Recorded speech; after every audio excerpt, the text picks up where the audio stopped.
Okay, class, this is my video for lesson 47. Again, this is a lesson that won't take me very long to go over. It just adds one very simple step when we are working with exponents and radicals. If you recall, an exponent is that little number that hangs up there, and we say 12 squared, when it's a 2 anyways, is 144. And this number here means that we take the base, which in this case is 12, and we multiply it by itself 2 times. Okay, and that's 144. If our exponent were, say, 3, then we would take our base, which in this case is 4, and we multiply it by itself that many number of times. We would not multiply 4 by 3. That is not what we do here. We say 4 times 4 times 4, and that's this is 16, and then 16 times 4 is 64. So 4 to the third, or 4 cubed is another name for it. That's 64. So that's exponents. That's how we understand exponents. The other concept we'll remember for this lesson is radicals. That's where we see this sort of symbol here, and there's a number under it. And with no number in here, in this little crevice here, when it's just the radical sign and number under it, we understand that to mean the square root. In other words, what number multiplied by itself 2 times gives me this number? Well, I know that's 10. I know that 10 times 10 equals 100. So the square root of 100 is 10. We can also take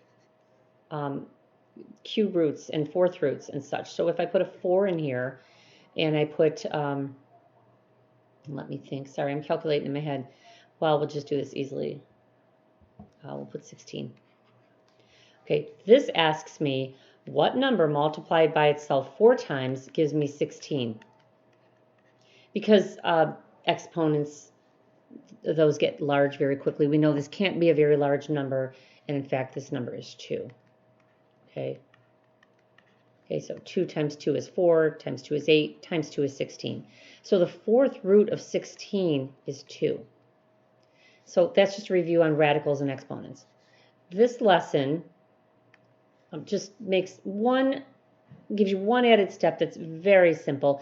It makes these type of problems into algebra problems, where when we see something like evaluate 12 to the nth power when n is 2. So all we have to do is take this 2 and put it right there and evaluate that. Evaluate just means solve. So 12 squared, that's 12 times 12, that's 144. And that's all this lesson asks. It just gives that one extra step there. Let's say you have x to the third, and it wants to know what is x to the third when x is 4. So all we do is we take 4 and we put it in right there for x, and we evaluate that. So that would be 4 to the third power. That's 4 times 4 times 4. 4 times 4 is 16, and 16 times 4 is 60. I'm sorry, 16. I have noise in the background. 32, 64. Sorry, 4 to the third is 64. Okay, so that's our added little step. They add variables in. They tell us what the value of the variable is, and they just want us to insert it and solve it. So let me give you a few examples here. Let's say we have m squared, where m equals 13. We have x cubed, where x is 10.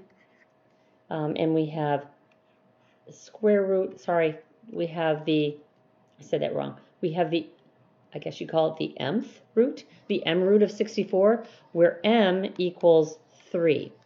Okay? So all we have to do is take our m value that they give us and stick it right in there for m and solve.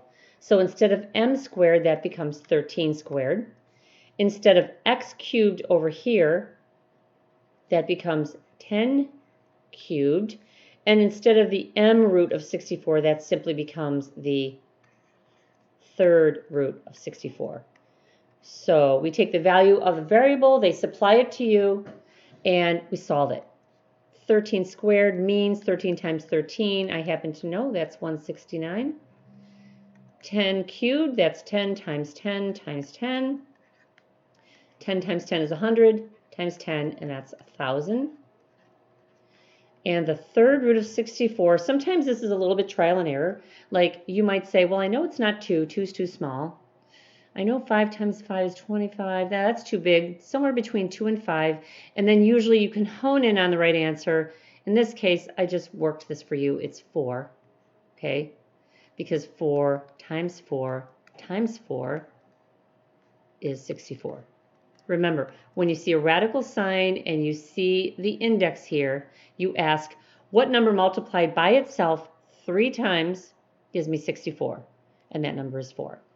So this lesson, again, not too difficult. They take what you know about exponents and radicals and they turn them into algebra equations. You just have one small step. That's take the value of the variable that they give you and insert it into the problem and solve that. I think you guys can handle it. Signing off.